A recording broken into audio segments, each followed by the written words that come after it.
In today's video, I will walk you through how to customize the Bitfinex dashboard.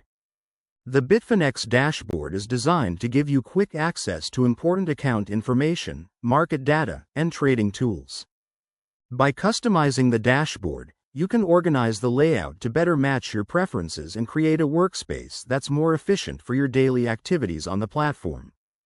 To begin, access your Bitfinex dashboard.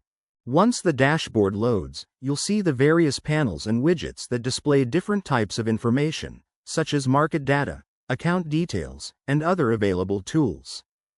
Look for Custom Grid icon in the top navigation bar and click Customized Layout. Then click the pen icon on the top right corner.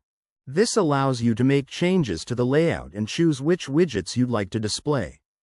After entering customization mode, you can rearrange the available widgets by dragging and dropping them into your preferred positions.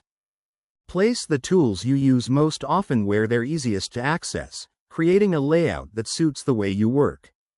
If there are widgets you don't regularly use, you can remove or hide them from the dashboard.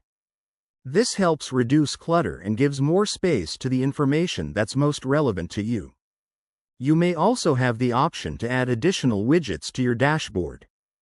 Browse the available selections and include any tools or information panels that support your trading or account management needs. Once you're satisfied with your changes, save your customized dashboard. This ensures that your preferred layout is applied the next time you access your account. Keep in mind that your needs may change over time. As you become familiar with Bitfinex or begin using different features, you can return to the dashboard customization settings and update the layout whenever needed. And that's how to customize the Bitfinex dashboard.